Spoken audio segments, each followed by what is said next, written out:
Chapter 1. The Invitation. Jonathan Harker folded the letter once, then again, the paper stiff between his fingers.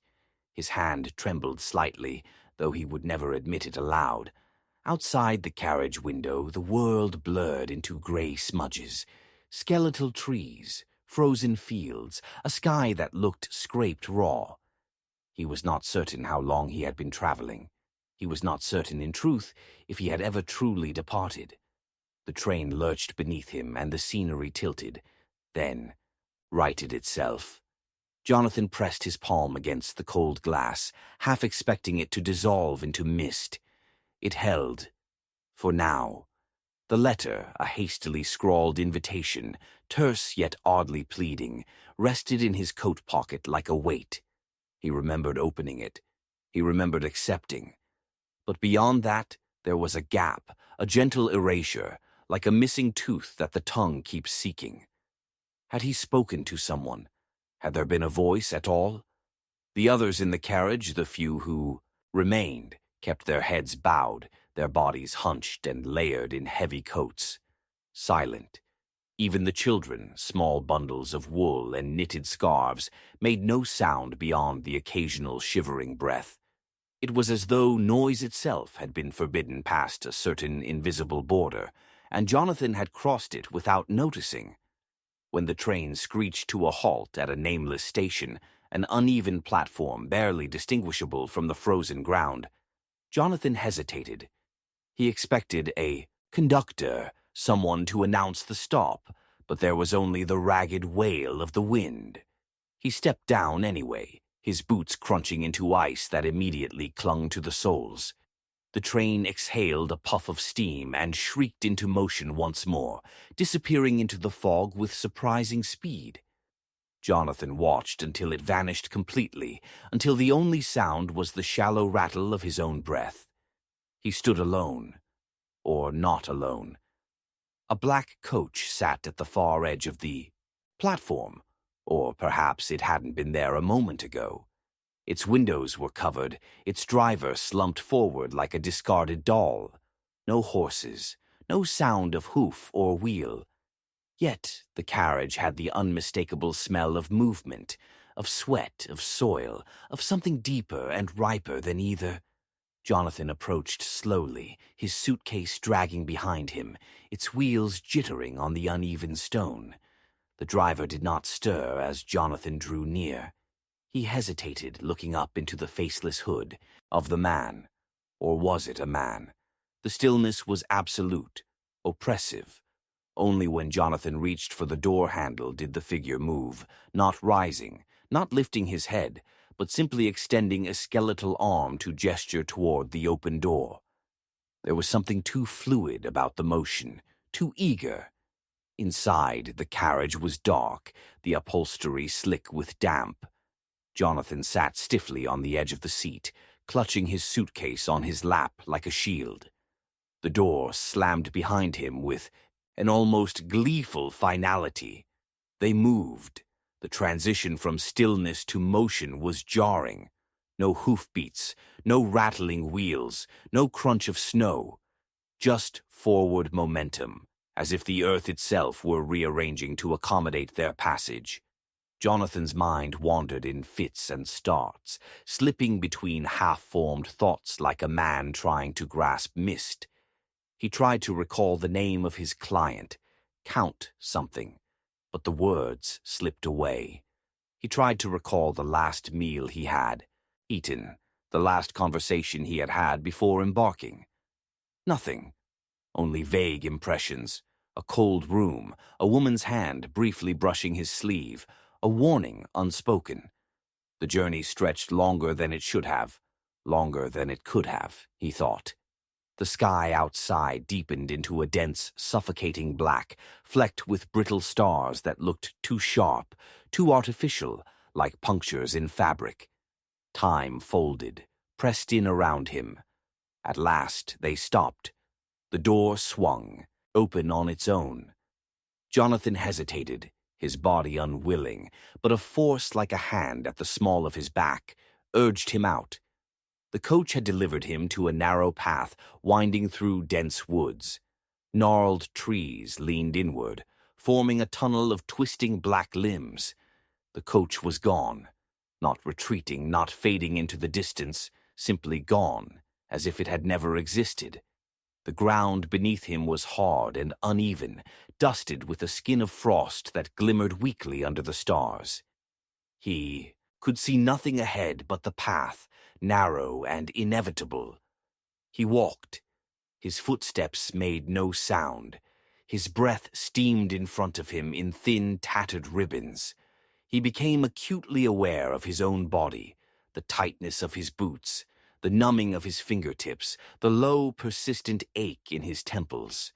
His mind, desperate for structure, began to narrate his own progress. One step, another, another. Keep moving. Keep moving. Was he being watched? The sensation prickled at the back of his neck, sharp and undeniable. He glanced over his shoulder, only the trees, shuddering slightly as if breathing. Ahead, a figure. Jonathan stopped so abruptly that his suitcase toppled over, landing with a muffled thud. A man, or the suggestion of a man, stood in the path ahead, cloaked and still, face obscured by the darkness. His proportions were off. Too tall, too slender, the arms slightly too long, the head tilted at an angle that suggested both curiosity and disdain. Jonathan opened his mouth to speak, but the figure raised a hand, a simple gesture that froze the words in his throat. He watched, helpless, as the figure turned and slipped off the path into the woods, his movements too silent, too smooth to be human. Jonathan stood frozen for a long time after the figure had vanished, listening for footsteps that never came. He retrieved his suitcase with shaking hands and continued forward, heart pounding erratically. The path narrowed. Further, the trees pressing closer. His breathing quickened. Each inhale felt like swallowing ice. He told himself the figure had been a servant, a groundskeeper, perhaps sent to greet him. He told himself many things. He told himself he was expected. The castle appeared without warning, a jagged silhouette against the indigo sky. Its towers were crooked, leaning like dying trees. Lights flickered weakly in a few windows, too high, too far away to offer any real sense of welcome. Jonathan stepped up to the massive front door, its iron fittings rusted and spattered with something dark that might have been sap or something else entirely.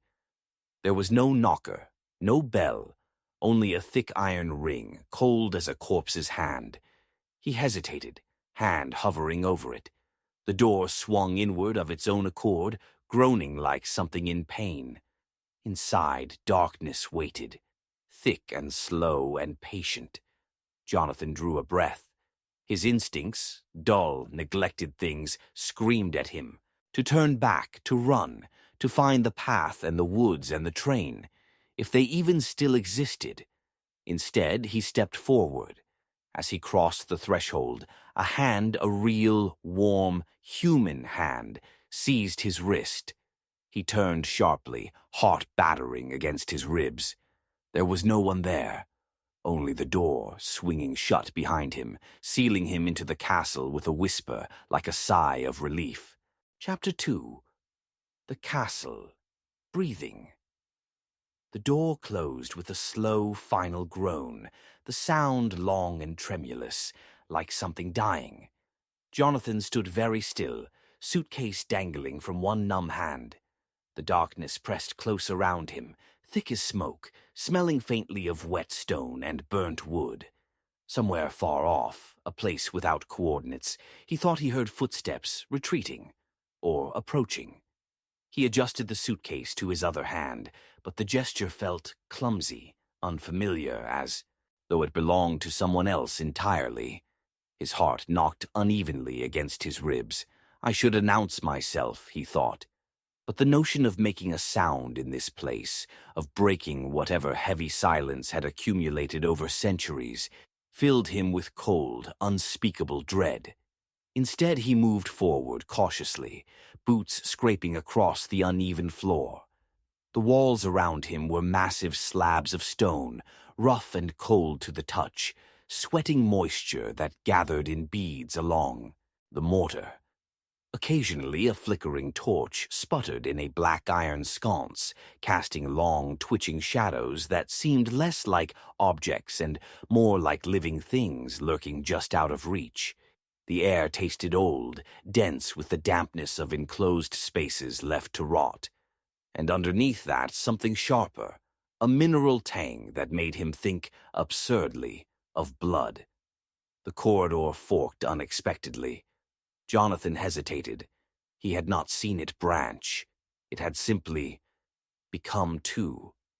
To the left, the passage stretched into a thin seam of blackness. To the right, a faint glow, perhaps moonlight, filtered through a cracked window, illuminating a worn red carpet that seemed to bleed into the stones. He chose the light. The walls shifted subtly as he moved. It was not movement he could see exactly. More a feeling at the edge of his awareness, like a memory of a touch after the hand is gone. He turned to glance back once, and found that the door he had entered through was no longer visible. The corridor behind him narrowed into a ragged seam of darkness. Panic flirted with him, a teasing, almost gentle presence. He pushed it away. It's a large castle. Old. He recited this to himself like a prayer. Old places are strange. That's all. But even as he thought it, he could feel the castle responding, pulsing faintly, a massive stone lung inhaling and exhaling around him. Jonathan quickened his pace. His footsteps fell too loudly, their echoes, looping back in distorted ways, as if someone were mimicking him with a beat too late. The floor pitched slightly, not enough to stumble him, but enough to suggest that the ground itself could not be trusted. He passed doorways that appeared and disappeared as he moved.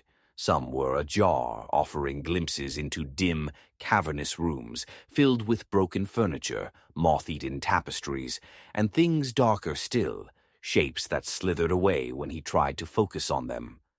Once, he thought he saw a pale face watching him from a narrow opening, wide black eyes and a mouth stretched into an unnatural smile, but when he backtracked, heart pounding, there was nothing.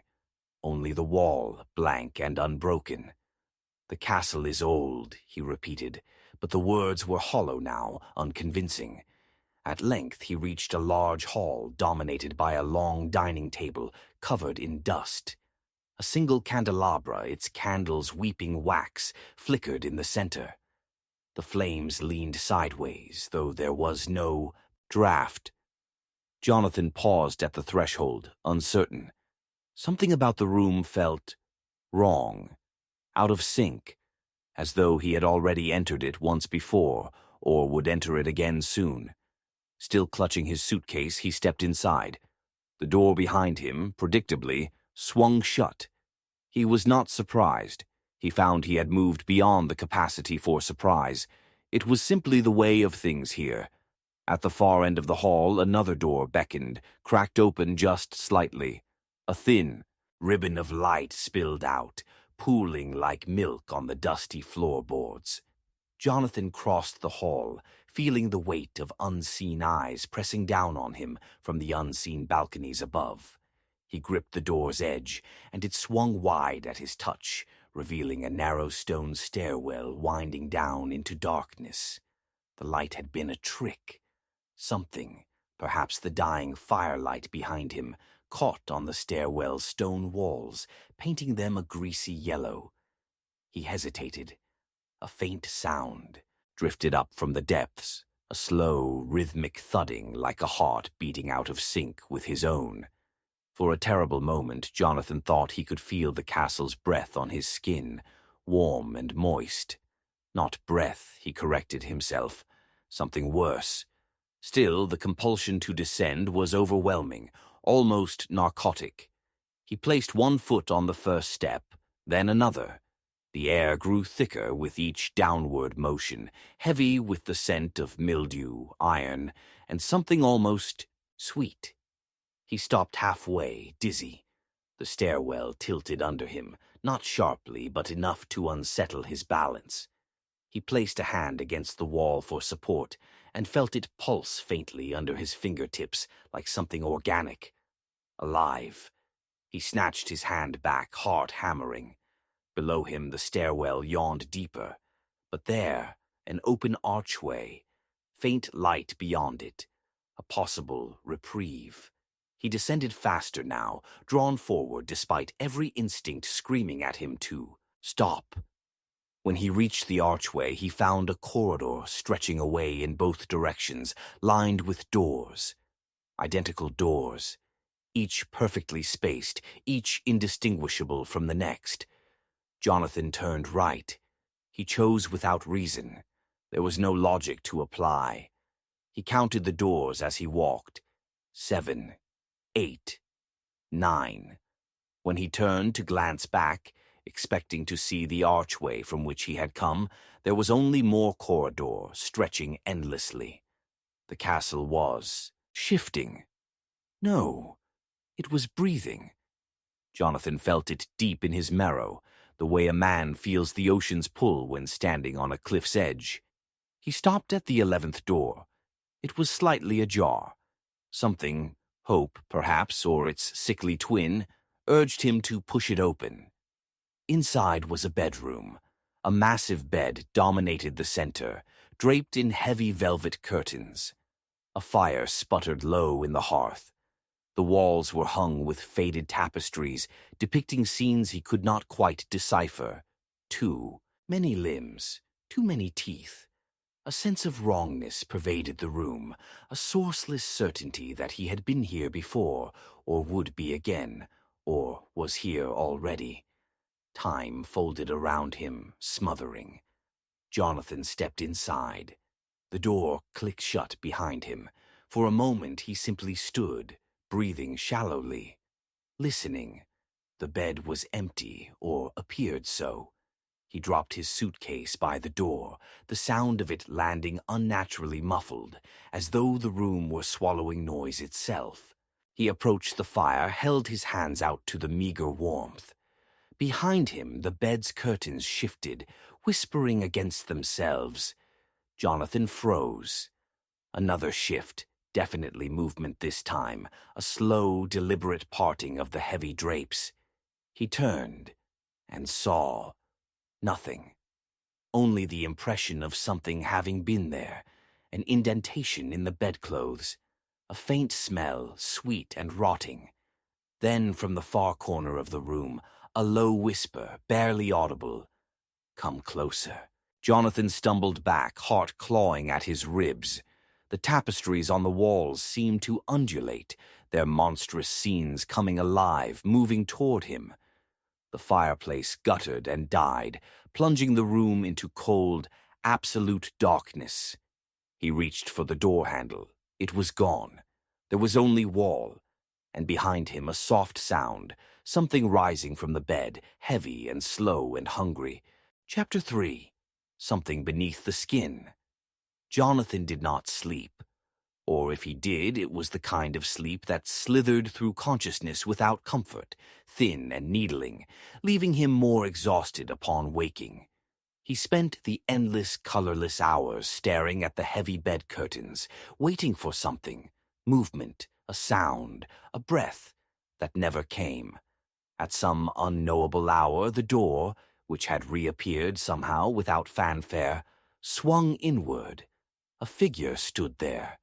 Jonathan's body moved before his mind caught up, stiffly rising to his feet as though yanked upright by invisible strings.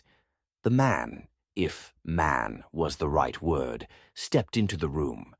He was tall but bent slightly at the neck and shoulders, as if accustomed to ceilings lower than this one. His skin, stretched tight over sharp bones, gleamed faintly in the dim light. He wore a black suit that seemed pressed from shadows themselves, and his hands, pale and long-fingered, moved with an unsettling fluidity, as though his joints bent in ways they should not. His face, Jonathan forced himself to look, was a contradiction, ageless yet ancient, smooth yet fissured with fine hairline cracks that spidered outward from the corners of the mouth and eyes. The eyes themselves were the worst, twin shards of obsidian, too bright, too fixed. When the figure smiled, the effect was mechanical, practiced, a muscle memory rather than emotion. "Mr. Harker," the figure said, his voice smooth and hollow as though it had been polished down to its final form by centuries of repetition. "Welcome." Jonathan opened his mouth, found no words waiting there. He nodded instead, the motion jerky. The Count's smile widened fractionally, as if pleased with a puppet performing adequately. "Come," he said, turning sharply. Jonathan followed, dragging his suitcase behind him. The corridors were different again, longer, narrower, the stones sweating moisture that chilled the skin.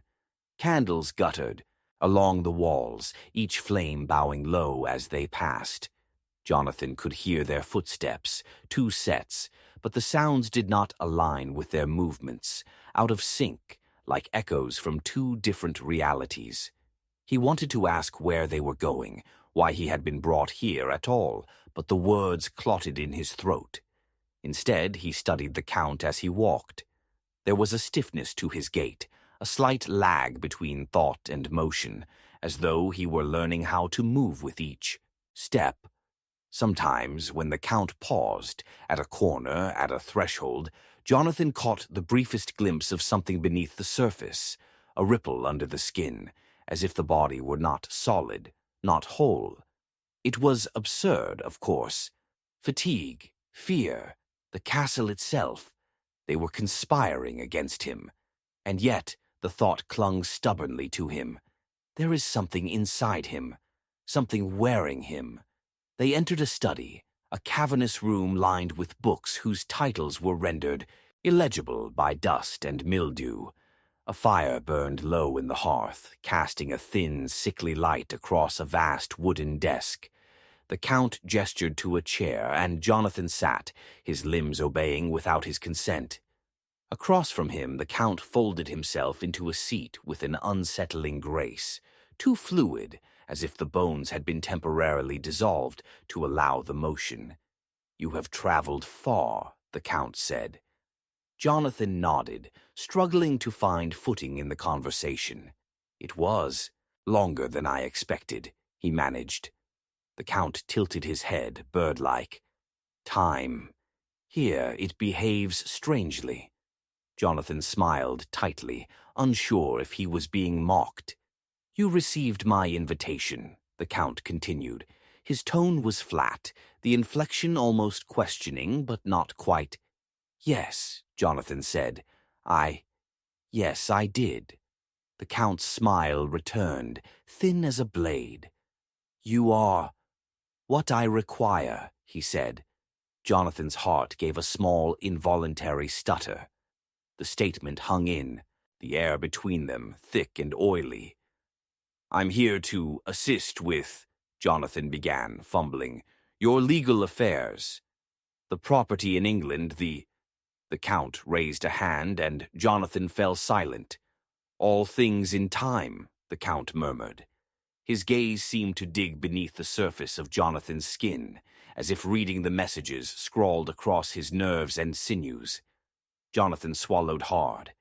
His mouth was dry as ash. A long silence fell.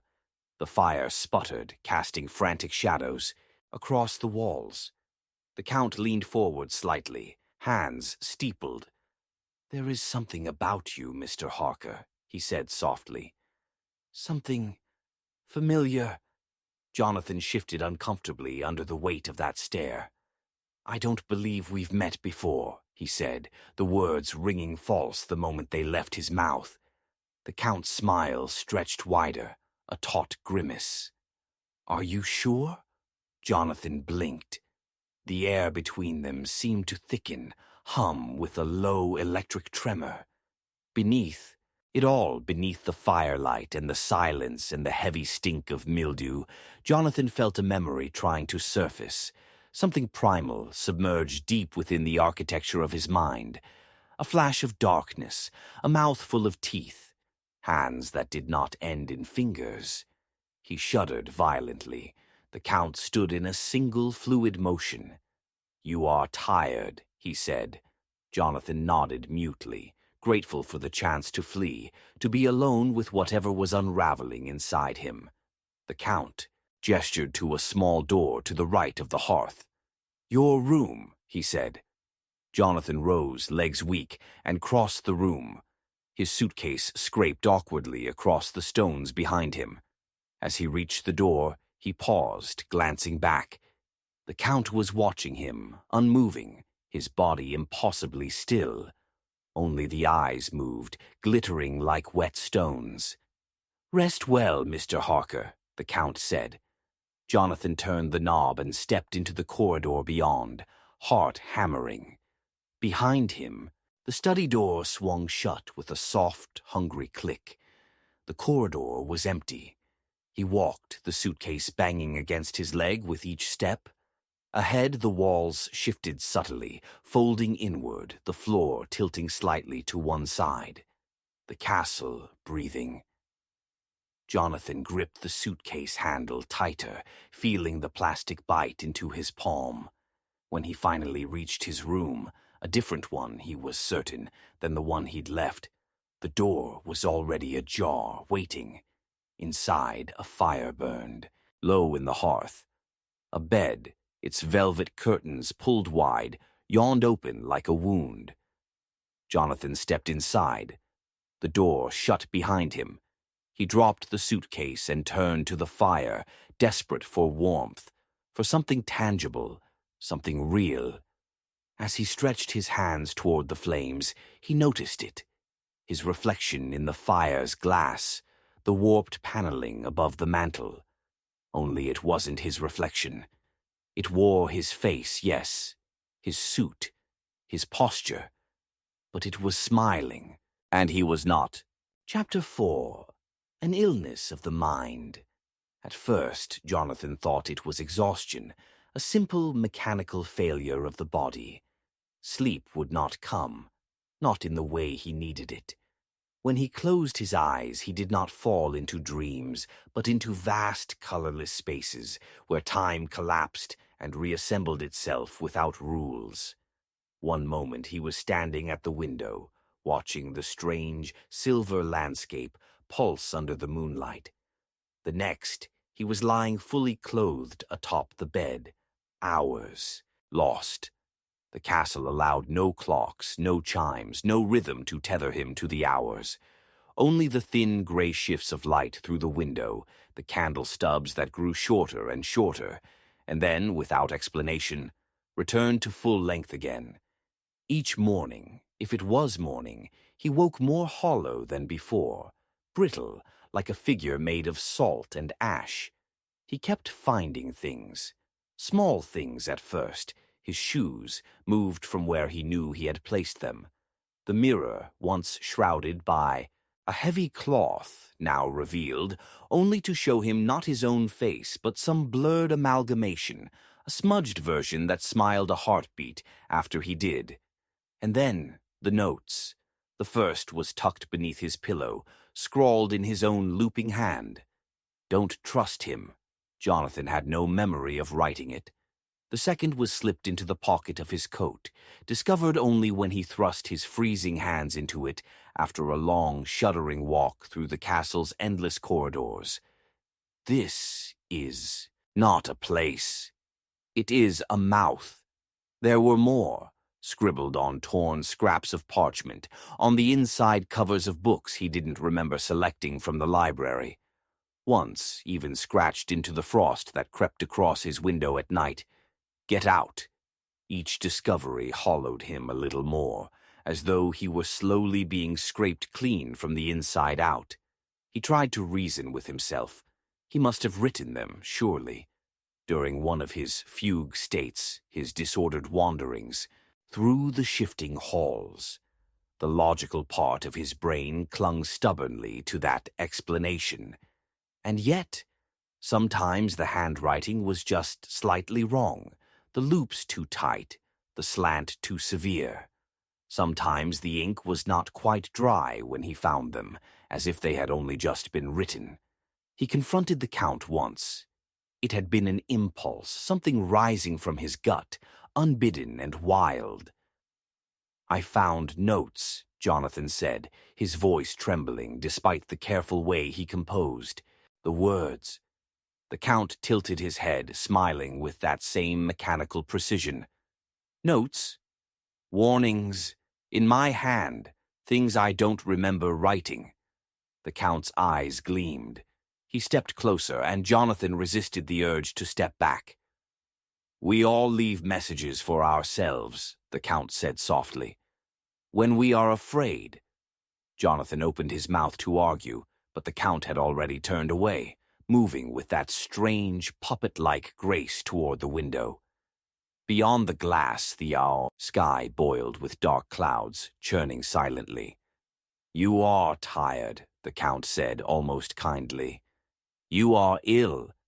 Jonathan wanted to deny it, but the words stuck. Was he ill? The thought slithered through him with cold familiarity. Perhaps he was fevered, hallucinating. Perhaps the castle was not shifting at all. Perhaps the faces he thought he glimpsed in the woodwork and the tapestries, the smiles, the hungry black eyes, were simply sickness wearing the masks of monsters. Still, when he lay awake at night, hands clutched in the damp sheets, he could feel something breathing beside him. Not the familiar rise and fall of a sleeping body, but a slower, deeper respiration, as though the castle itself inhaled his fear and exhaled something heavier. Days blurred, or were they nights? He wandered without purpose through the hallways, dragging his fingertips along the stone walls, half hoping to find another note, half dreading it. He found the library again, or a library because it was never quite the same, and pulled a book at random from the shelf. It was hollow. The leather cover, when opened, revealed only a hollowed-out center, and inside it, another note, this one written in a trembling hand. "He is inside you." Jonathan slammed the book shut, bile rising in his throat. He turned to flee and found the door gone. Only the endless rows of books remained, stretching on forever, their spines cracked, titles writhing illegibly when he looked directly at them. He stumbled forward, disoriented, until the world blurred again. And then he was in his room. Somehow, the fire was low. Shadows jittered along the walls, playing out scenes he dared not try to understand. He collapsed onto the bed, curling inward, trying to shrink himself into some smaller version of being. Sleep did not come. Instead, the whispers came. Not words exactly, but the suggestion of words, curling in the back of his mind like smoke. He squeezed his eyes shut. When he opened them again, there was a figure standing at the foot of his bed. The Count, but not the Count. This figure was crumbling, flaking away in places like old stone. Pieces of him sleeved off with each breath, drifting to the floor like black snow. His face was a ruin, the mouth too wide, filled with too many teeth. Jonathan tried to scream, but his throat locked tight. The figure lifted a hand, crooked and broken, and pointed directly at him. "You were never invited," it rasped. "You belong here." Jonathan jerked upright, heart battering against his ribs. The figure was gone. The room was empty. Only the fire, sputtering low, remained. And on the small table beside the bed, a fresh note, ink still wet enough to smear. Jonathan reached for it with shaking fingers. It said, "Remember who you are." And beneath that, in a different hand, one sharp and slashing, "Or I will." Chapter 5. The Children Who Come at Night. Jonathan could not remember the last time he had slept properly. Not truly. Not deeply. He would drift sometimes, his mind bobbing atop dark waters, only to jerk awake at the slightest sound, a creak, a thud, a laugh, thin and metallic, like a voice heard through a broken radio. The castle had found new ways to harrow him. It began with the knocking. Soft at first, so soft he thought it might be the wind or the shifting of the old stones. A featherweight tap against the glass panes of his window, rhythmic and persistent. Tap, tap, pause, tap, tap, tap. At first, Jonathan ignored it, burying himself deeper beneath the covers, willing the sound to dissolve into the deeper background of the castle's moans and mutterings. But it persisted, night after night, growing louder, more insistent. The window was high, almost absurdly so, set deep into the thick stone walls. The wind should not have reached it. Not like that, not with such precision. And sometimes, between the knocks, he thought he heard it. The distant sound of giggles, childlike but wrong. Too dry, too sharp at the edges, as if whatever made the sound had forgotten how laughter was supposed to work. Jonathan told himself not to look. He told himself it was a trick, a new facet of whatever madness had begun to rot through him. But the compulsion grew. Each night as he lay stiff in the bed, eyes wide, sweat cooling on. His skin, he felt it. The pull. A thread tightening around his ribs, drawing him toward the window, toward whatever waited just beyond the glass. On the fourth night, he rose. The castle seemed to hum approval through the floorboards, low and satisfied. The air in the room was sharp, metallic. His breath plumed out in thin white threads as he crossed the room barefoot, the cold leaching up from the stones into his bones. The window was dark, darker than the rest of the room, as if it opened not onto the night sky, but into some deeper abyss. The knocking stopped as he approached, replaced by a silence so profound it roared in his ears. Jonathan placed his hand on the latch. The metal was freezing, biting into his skin. Still, he hesitated. In the glass, his reflection wavered, a pale smear of a man, hollow-eyed, spectral. And just behind his reflection, pressed close against the other side of the glass, another face, small, sharp-featured, smiling. The mouth was all wrong, stretched too wide, thin lips peeled back to reveal rows of tiny, jagged teeth. The face darted away the moment Jonathan blinked, leaving only the blank, black night behind. He should have run.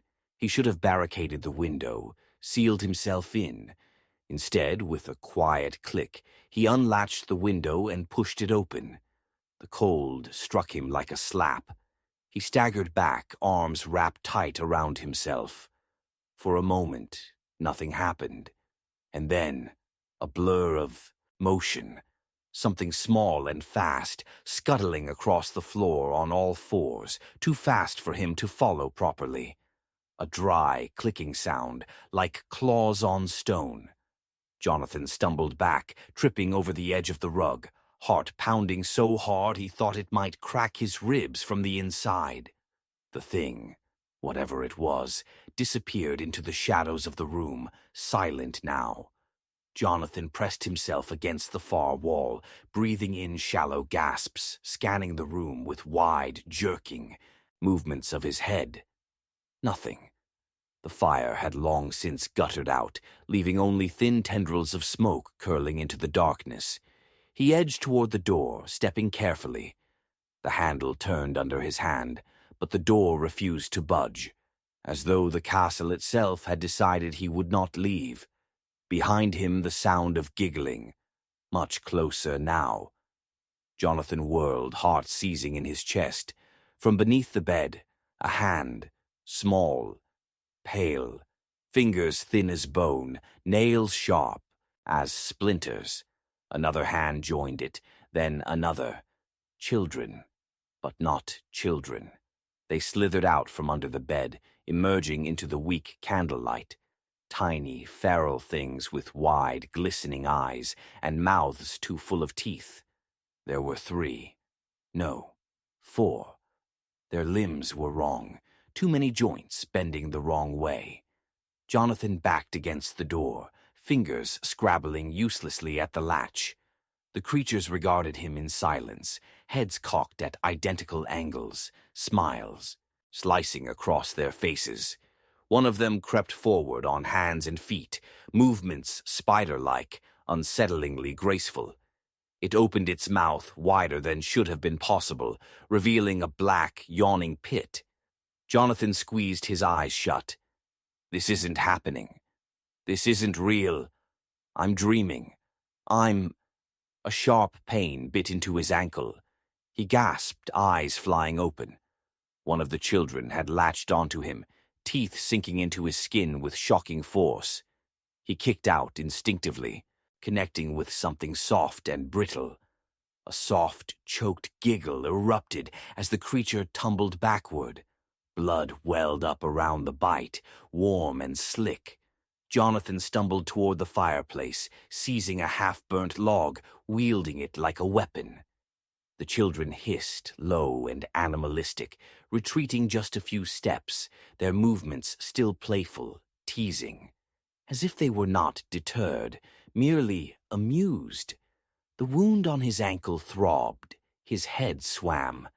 The children circled him now, weaving in and out of the shadows, their shapes blurring, multiplying, as if there were far more than 4 now, or perhaps far fewer, each one an echo of the others.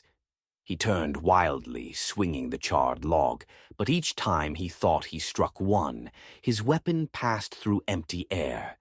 The room itself seemed to shrink, the walls pressing closer, the ceiling lowering. He caught another glimpse of the window, the source of it all, and the figures crowding there, pressed up against the glass. Dozens of them now, faces identical, grinning and leering. Jonathan felt the last of his strength draining away. He staggered, dropping the log. The children swarmed him then, their small hands grasping, their laughter deafening. And just as he fell to his knees, as the darkness at the edges of his vision began to devour the world whole, he heard a voice. Clear, calm, not a child's. The Count. "You opened the door," he said. Jonathan turned his head, neck trembling with the effort.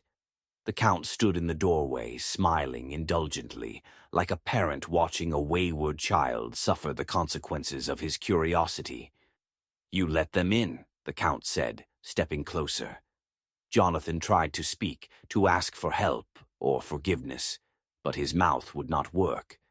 The last thing he saw before the darkness claimed him was the Count kneeling beside him, placing a cool hand gently against his bloodied ankle, almost tender, and smiling. Chapter 6. A Mouthful of Earth. Jonathan moved through the castle like a fever dreamer, body heavy, mind sluggish. Each step was an argument against collapse. The bite at his ankle had festered, a dull, throbbing ache that climbed up his leg and spread into his belly, his chest, his head, blooming there like mold. His skin was clammy, his vision unreliable, everything a shade too bright or too dark, as if reality itself were slipping loose from its moorings. Sometimes, when he lifted his hands before his face, they trembled uncontrollably. Other times they didn't seem to be his hands at all. He could no longer be certain of the days, or if there were days at all. The windows told conflicting stories. One pane bathed in an unnatural golden light, another slicked with endless black rain. Time, once a dependable line, had knotted and frayed until he felt himself caught in a tangle of perpetual almosts, almost morning, almost evening, almost dying.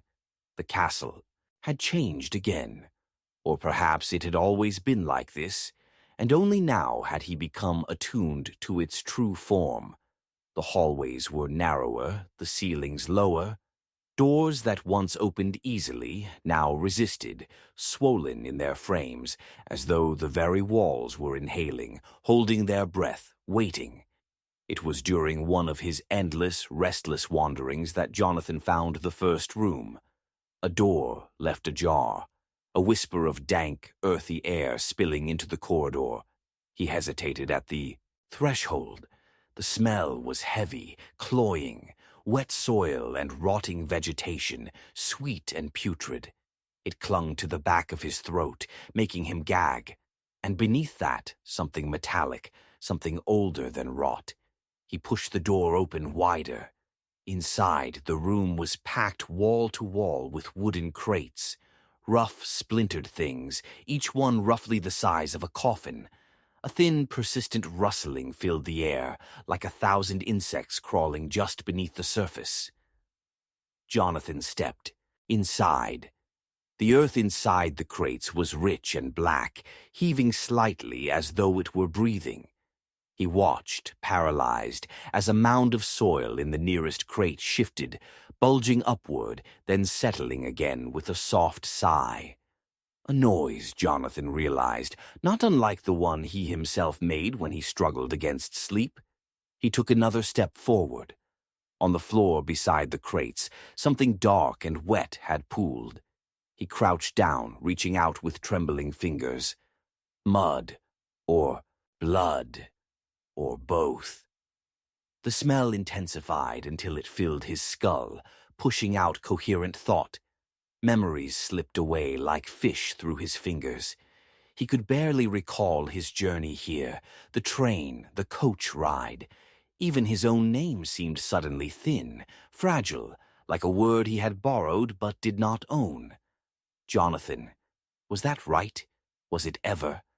The crates shifted again, more violently this time. A low groan rippled through the earth, vibrating up through his knees. Jonathan scrambled back, slipping in the muck, his heart lurching into a desperate gallop. Something was waking. Something was hungry. The door behind him slammed shut. The sound echoed like a cannon blast. Jonathan bolted to his feet, hurling himself at the door. It refused him, solid and unmoving, the wood slick and pulsing under his palms. The rustling behind him grew louder. He dared not turn around. He pounded at the door until his fists ached, until his voice cracked into a high, desperate wail. Silence. The crates stopped moving. Jonathan froze, chest heaving. The silence was worse than the noise. Slowly, inevitably, he turned. One of the crates had burst open. From the torn wood, a hand protruded. Gray. Gnarled. Fingers clawing at the air blindly. The hand was covered in wet earth, clumps of it falling away to reveal papery skin beneath, stretched too tightly over sharp bones. Jonathan stumbled back until he collided with another crate, sending a small avalanche of soil cascading onto the floor. The hand twitched, flexed, began to pull itself free. A head followed, or what had once been a head.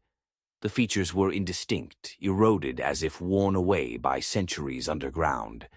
The mouth gaped wide, and from it spilled not a scream, but a thick stream of soil cascading down in slow motion. The figure, half born from the earth, half consuming it, dragged itself from the crate, every movement jerky, spasmodic. Jonathan backed, away until he felt the door again against his spine. He pressed against it, willing it to open, to give, to save him. The creature heaved itself fully free. And then he realized there were others, more crates splitting, breaking open under the pressure of whatever writhed inside. Dozens of them. The room was filling with the stench of rot and ancient death. The air grew heavy, thick with soil and decay. It clogged his nose, his mouth. He gagged, tasted earth on his tongue. Gritty, sour, alive. They were coming, hands scrabbling over the floor, pulling rotting bodies toward him, dragging themselves through their own filth, mouths yawning open in mindless hunger. Jonathan screamed. Not a word, not a cry for help. A raw, primal sound ripped from somewhere deep within him. The door gave way suddenly, flinging him backward into the corridor. He landed hard, the breath knocked from his body. The castle itself seemed to reel around him, laughing in its slow, patient way. Behind him, the room boiled with movement. Dozens, no, hundreds of crawling figures spilled from the shattered crates, hands reaching, mouths gaping, pouring into the hallway like a living tide. Jonathan scrambled to his feet, running without direction, slipping and sliding on the stone floor, slick with dirt and blood and things he could not name. He did not look back. He could feel them behind him, though. Close, so close. The whisper of tiny feet, the wet slap of slick limbs against stone. The castle twisted itself gleefully now, doors vanishing as he approached, hallways folding into themselves. Jonathan ran anyway. At the end of a corridor, a door stood ajar. He lunged for it, heart battering against his ribs. Through the crack of the door, he caught a glimpse, blessedly empty, of another staircase leading up. He threw himself through the door, slamming it shut behind him. Silence. He leaned against it, gasping, tasting blood in the dice back of his throat.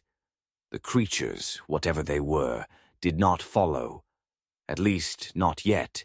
Jonathan turned. The stairwell spiraled upward into darkness. No choice but up. He took the first step, then the next, each one heavier than the last.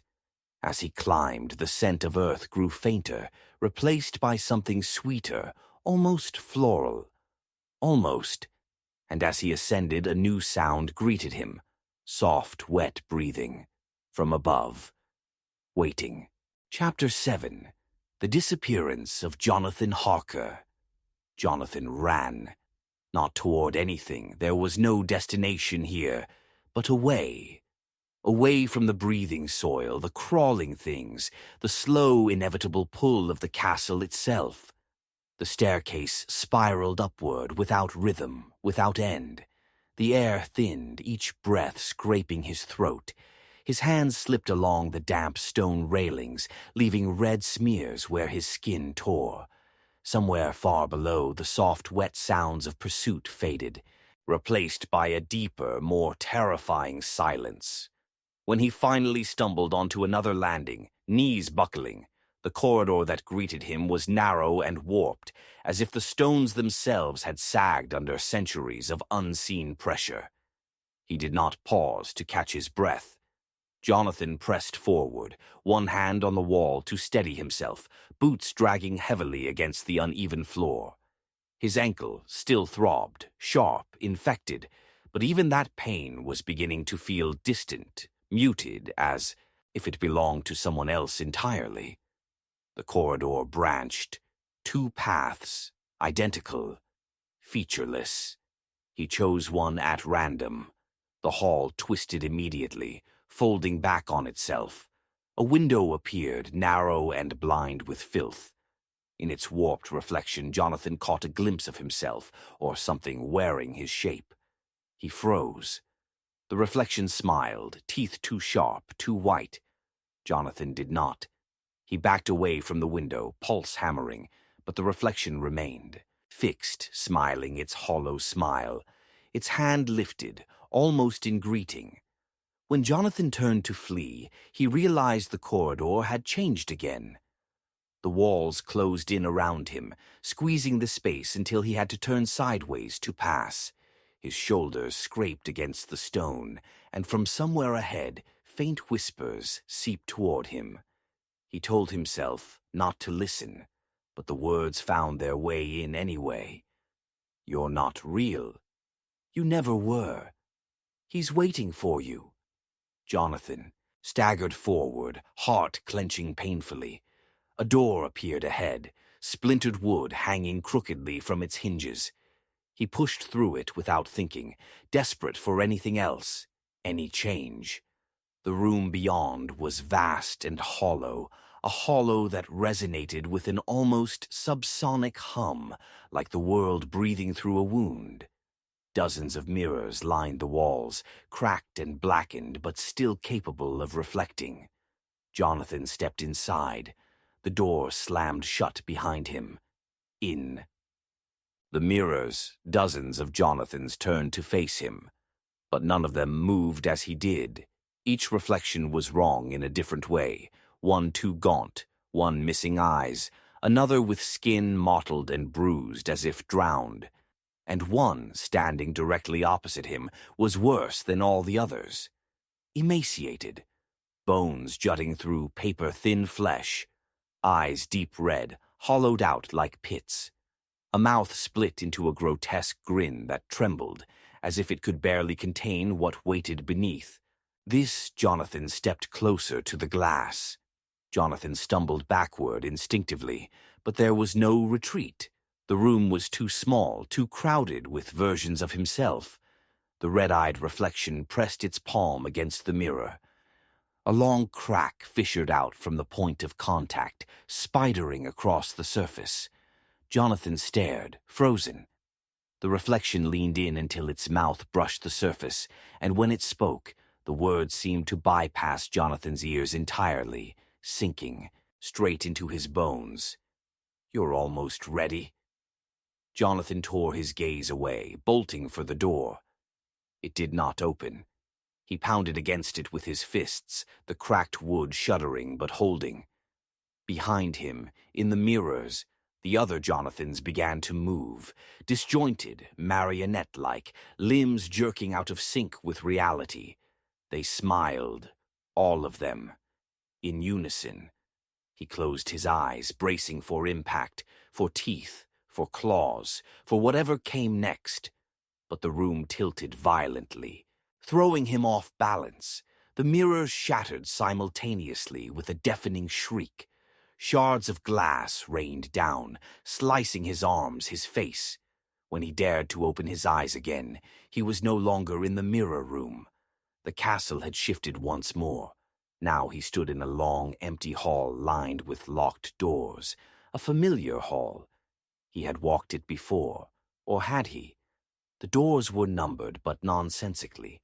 3, 7, 2, 9, 1, 5, 6, 4, 8. Each number painted hastily in what looked disturbingly like dried blood. He staggered forward, each step heavier, as if he were dragging the weight of himself behind him. He tried the doors as he passed them. Locked. Every one. At the end of the hall, one door hung ajar, blackness spilling from the gap like smoke. He hesitated. There was no sound, no pull, but something deeper, something older than instinct, urged him onward. He crossed the threshold. The room was bare, save for a single object in the center, a mirror, intact, full length, its frame scorched black around the edges. Jonathan approached slowly, heart rattling in his chest. He saw himself, whole, pale, wild-eyed. No smile. The reflection stared back, breathing in sync with him, blinking when he blinked. He almost wept with relief. But then, the reflection raised its hand and pressed something against the glass. A letter. A folded piece of paper. Jonathan reached out automatically. The surface of the mirror rippled under. His touch, cold and wet, like the skin of something dead. The letter slipped through. He caught it just before it fell. Unfolding it with trembling fingers, he read, "I am safe. Do not come." The handwriting was unmistakable, his own. And beneath it, another line added hastily, the ink smeared, "There is no Jonathan Harker." The mirror rippled again. Jonathan looked up. The reflection was gone. In its place stood the red-eyed version of himself, grinning broadly. It stepped forward, and this time the glass did not resist.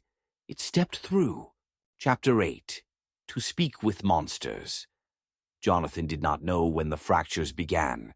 Perhaps they had always been there, fine hairline cracks in the structure of time and self, but now they split wide, gaping, pulling at him with invisible hooks. The castle folded and unfolded in impossible ways. One hallway might end in the middle of another. Staircases curled back onto themselves, descending and ascending simultaneously. Doorways appeared in walls that should not have contained them, leading nowhere or everywhere. And Dracula, he was everywhere too. Jonathan no longer needed to seek him out. The Count came to him now, stepping through the membrane of dreams and consciousness with equal ease. Sometimes Jonathan would open his eyes and find the pale figure standing at the foot of his bed, watching with an unreadable expression. Other times he would hear the Count's voice drifting through the walls, through the cracks in his own mind, speaking in low, private tones, to no one or to everyone. Language itself had started to slip sideways.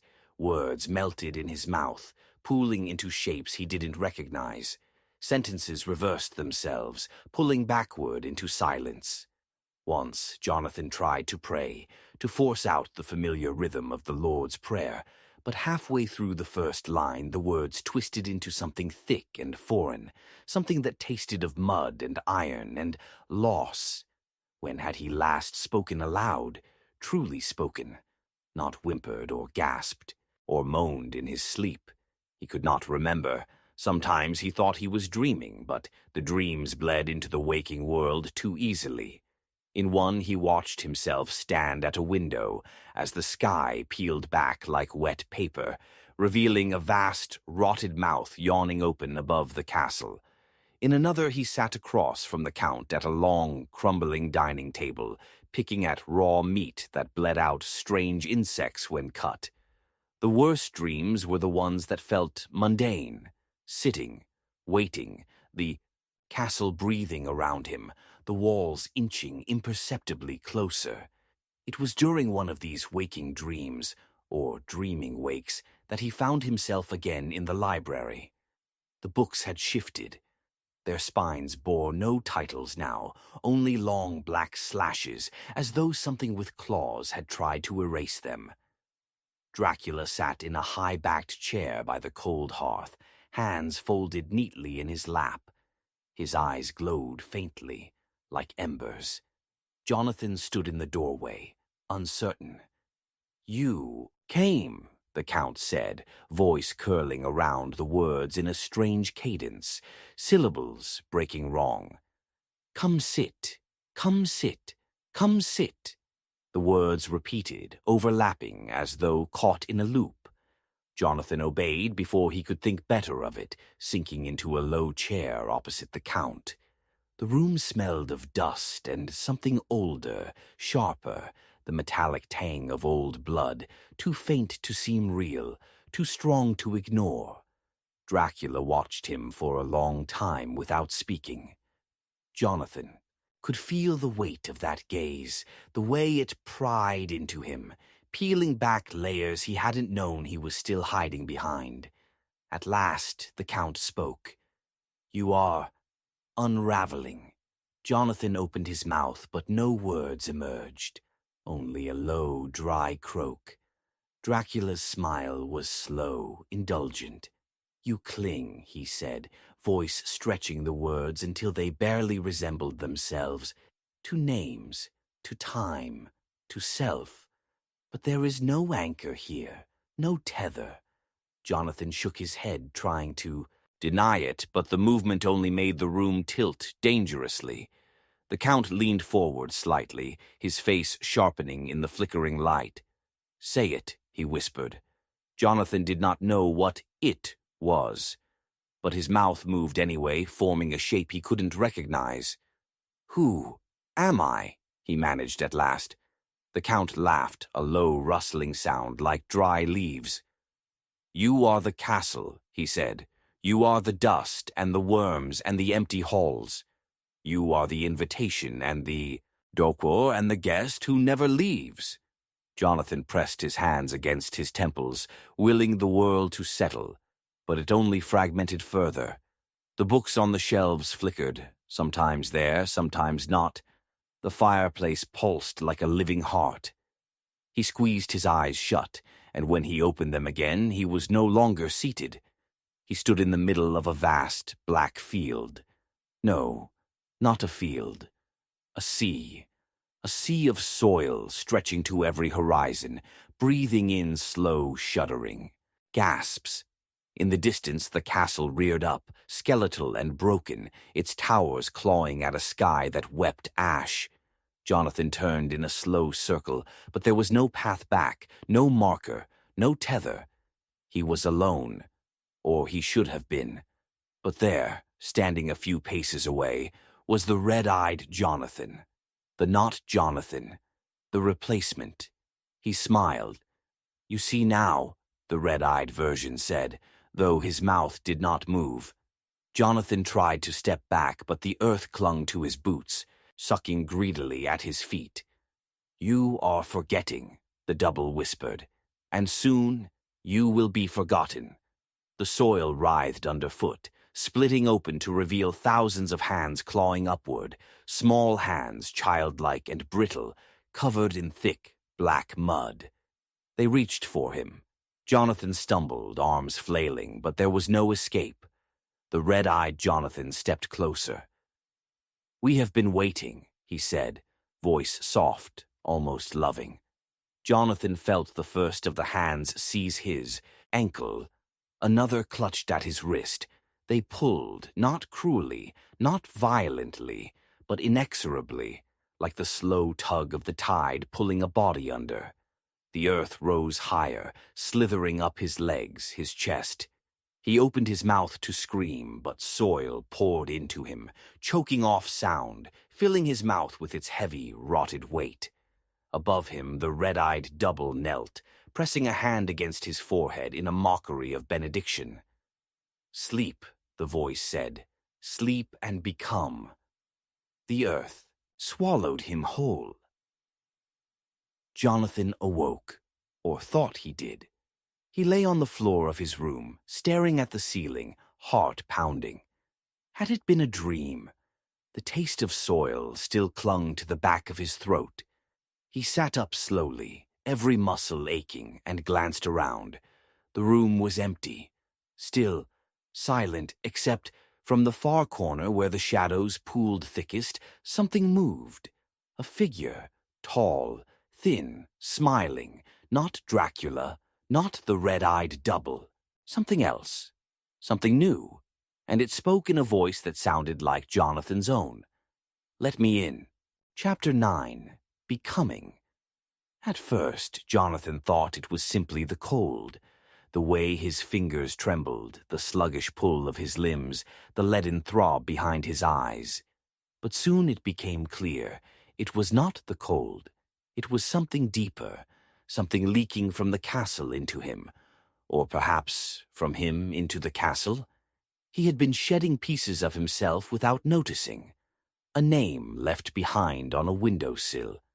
A memory abandoned in a hallway that no longer existed. A thought, a desire, a fragment of a past self, all falling away like dead skin. He moved without purpose now, not even pretending to seek escape. There was no outside anymore, no world beyond the hunched walls and endless corridors. Only the inside, only the castle, and inside something waited. The journal was the first thing he recognized after what felt like weeks, or moments, of drifting. It sat atop a cracked wooden table in a room he did not remember entering. The journal's cover was battered, its leather split at the corners, but it was his name embossed on the front, though when he tried to read it, the letters squirmed, rearranging themselves into unfamiliar shapes. Jonathan sat down heavily before the journal, his legs weak, trembling. He opened it. The pages were blank. Every page. He flipped through them frantically, fingers smearing dirt across the empty parchment. No dates. No entries. No evidence of thought or memory or self. It was as if he had never existed at all. A sound leaked from his throat, a broken laugh, too thin to fill the room. He pressed his palm against one of the blank pages, hoping for something, anything, to rise from the fibers. Nothing. The room itself seemed to dim around him, colors leaching out until everything was a smear of gray and brown. Even the walls sagged as if exhausted by their own existence. Jonathan sat there for a long time, unmoving. When he finally rose, he left the journal. Behind. It belonged to someone who no longer existed. The hallways swallowed him up again. The castle was quieter now, not empty, never empty, but listening. He could feel its gaze on his skin, its breath stirring the fine hairs at the nape of his neck. A slow, patient breathing, as if it were waiting for something inevitable to complete itself. His body responded strangely to the passage of time, or the absence of it. His reflection when he caught glimpses of it in shattered glass, or stagnant water, no longer belonged to him. His face was thinner, sharper, his eyes sunk deep into their sockets. His skin had a grayish cast, like something long buried and reluctantly exhumed, and worse, his movements had become erratic, disjointed. Sometimes his limbs seemed to move before he had decided to move them. A twitch of a hand, a tilt of the head, as if something else were practicing inside him. The thought did not frighten him the way it once would have. Fear was a language he no longer spoke fluently.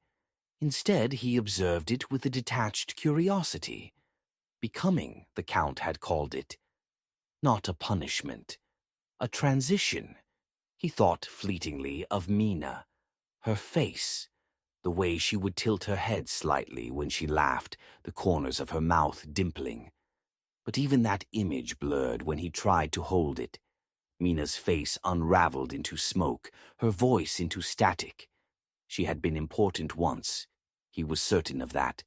But not anymore. Now there was only the slow, relentless folding of himself into something else.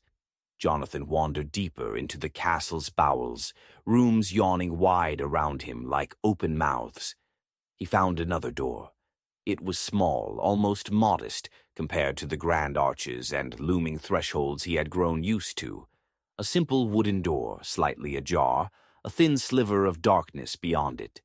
Jonathan hesitated, and then, because hesitation was meaningless now, he stepped through. Inside was a long, low-ceilinged room filled with mirrors. Not the cracked, distorted mirrors of before. These were pristine, polished. They reflected him perfectly, painfully. Jonathan moved through the room, each mirror capturing him from a different angle. In each, he looked a little different, a little less human. One mirror showed him with elongated fingers, nails thickened into black claws. Another showed his mouth stretched wide, teeth jagged and irregular. Another displayed his eyes, now dark pits, rimmed with red. He moved from mirror to mirror, watching himself change, fragment, dissolve. And then he reached the last mirror. This one was different. Instead of reflecting him, it showed a doorway. An open doorway leading deeper into the castle's gut. Jonathan touched the mirror's surface. It rippled beneath his fingers like water. Without thinking, because thought was becoming unnecessary, he stepped through. The castle's breath hit him like a wave, warm and moist. He was in another hallway now, one that pulsed faintly underfoot. At the end of it stood a figure, tall, thin, familiar. Dracula, or something that had once been Dracula. The Count's body seemed barely stitched together, a patchwork of old bone and fresher sinew. His eyes burned with a deep, wet hunger. Jonathan moved toward him without fear, without resistance. He was beyond such things now. The Count smiled, and it was a terrible, loving thing. "You are ready," he said, voice vibrating inside Jonathan's ribcage. Jonathan opened his mouth, expecting words, expecting protest, but only a soft sigh escaped. The Count stepped closer, one hand rising to press lightly against Jonathan's chest, just above the heart. "You were always mine," Dracula whispered. Jonathan's knees buckled.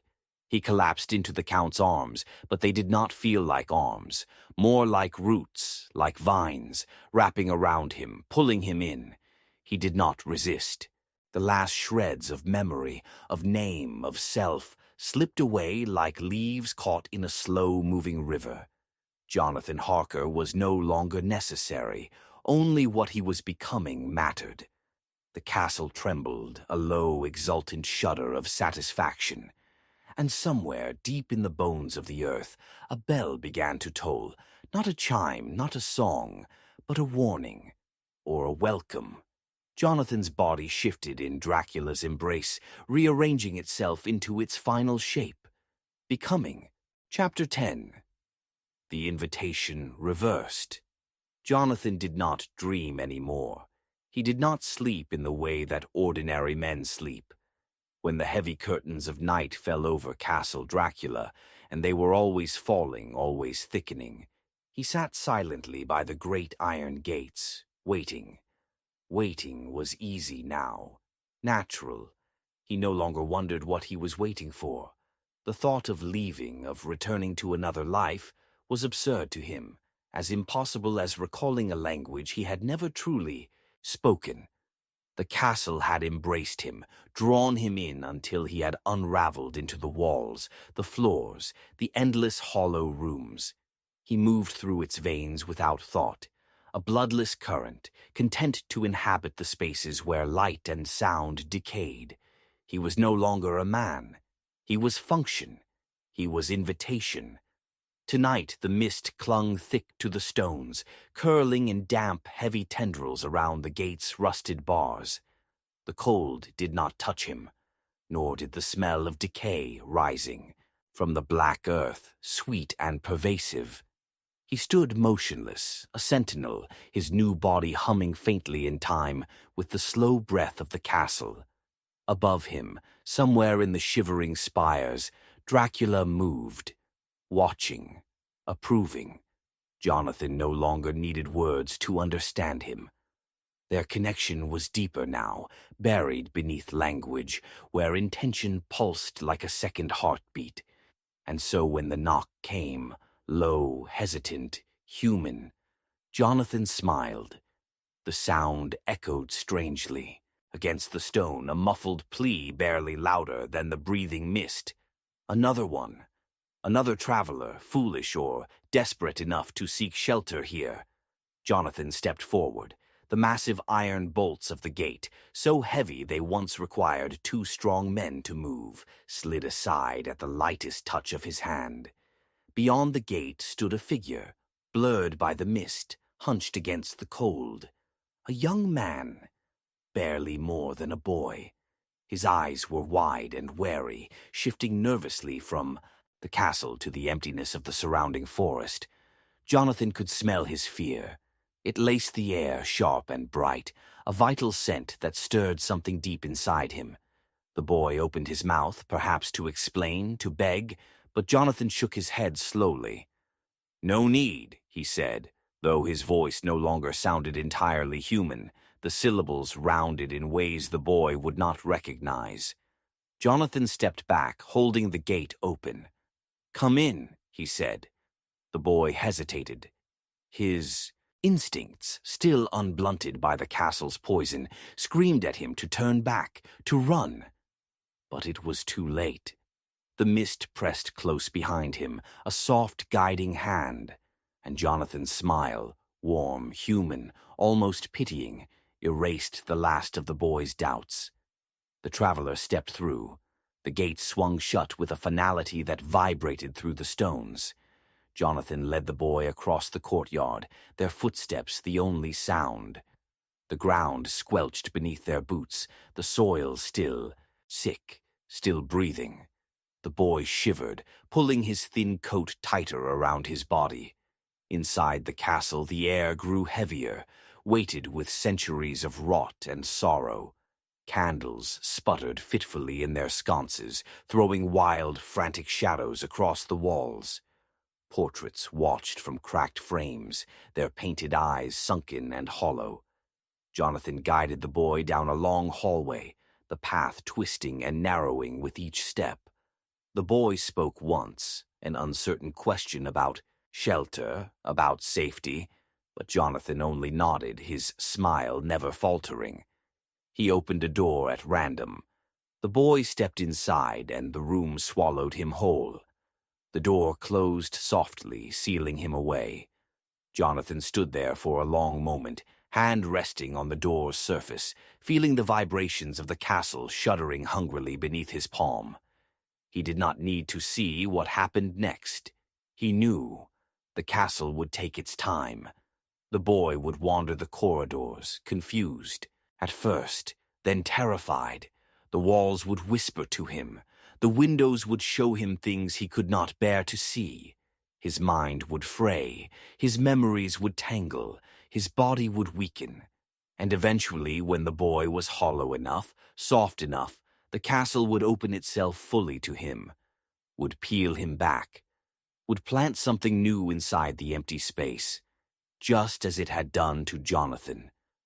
Jonathan moved away from the door, back toward the center of the castle where the air was thickest, most alive.